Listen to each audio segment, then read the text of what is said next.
దైవ ప్రవక్త ముహమ్మద్ సల్లల్లాహు అలైహి వసల్లం వారు అసలు ఈ ప్రపంచంలోకి వచ్చిందే ఎందుకు అంటే ఆయన ప్రజలను చీకట్ల నుండి బయటకు తీసి వెలుగులోకి తీసుకురావడానికి, అలాగే అజ్ఞానం నుండి జ్ఞానం వైపు నడిపించడానికి, దుర్మార్గము దౌర్జన్యం నుంచి ప్రజలను విడిపించడానికి దైవప్రవక్త ముహమ్మద్ సల్లల్లాహు అలైహి వసల్లం వారు ఈ ఇహలోకంలోకి వచ్చారు.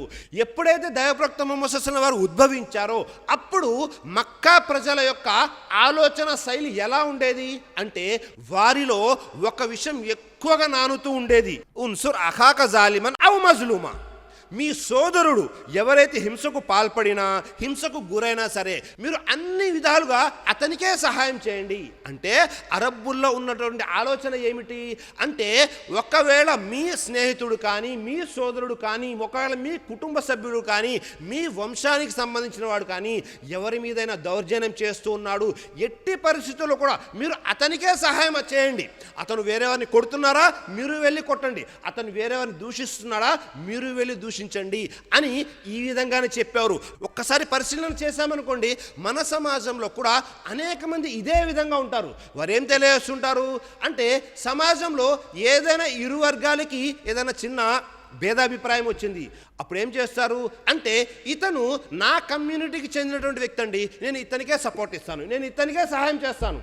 లేదా ఇతను నా కుటుంబ సభ్యుడు, మంచి ఏంటి చెడేమిటి న్యాయం ఏమిటి అన్యాయం ఏమిటి ఇవే విషయాలు నాకొద్దు, ఇతను మావాడా నేను అతనికే సహాయం చేస్తాను అని నేడు మన సమాజంలో కూడా అనేక మంది కనబడుతుంటారు సోదరులారా.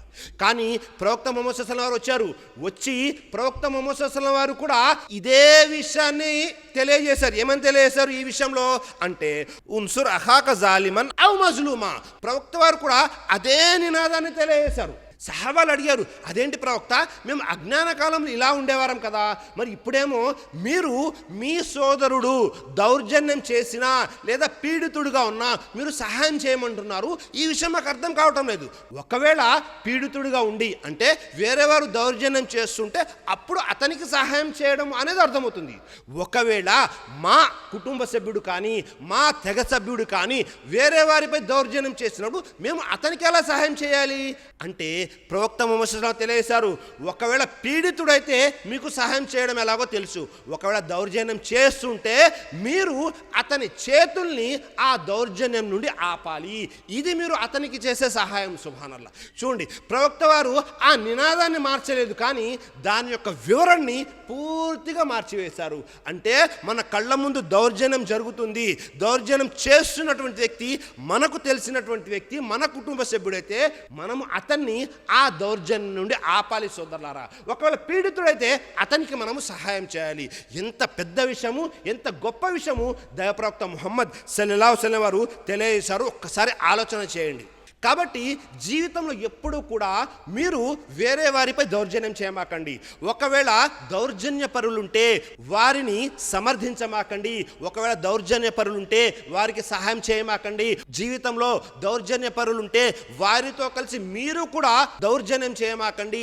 ఒకవేళ దౌర్జన్య పరులుంటే వారిని మెచ్చుకోమాకండి. ఎందుకంటే దౌర్జన్యం చేసేవాడు మాత్రమే దౌర్జన్య పరుడు కాదు, అతనికి సహాయం చేసేవాడు, అతన్ని మెచ్చుకునేవాడు, అలాగే అతనితో పాటు కలిసి ఉండేటటువంటి వారందరూ కూడా దౌర్జన్య పరుల్లోకి వస్తారు.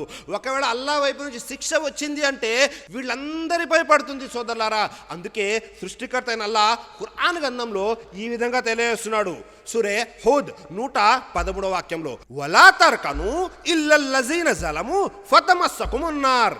చూడండి, ఎట్టి పరిస్థితుల్లో కూడా దుర్మార్గుల పక్షాన మొగ్గకండి. ఎందుకని? ఫతమస్సకుమున్నార్, మీరు కూడా వారి వైపు మొగ్గారంటే నరకాగ్ని కూడా మిమ్మల్ని అంటుకుంటుంది. సుబ్హానల్లా. మనము జీవితంలో దౌర్జన్యము దుర్మార్గము అని చేయకూడదు, వారికి సహాయం చేయకూడదు. ఒకవేళ అలా చేశామంటే నరకాగ్ని ఏదైతే ఉందో ఆ నరకాగ్ని మనల్ని కూడా దహించి వేస్తుంది.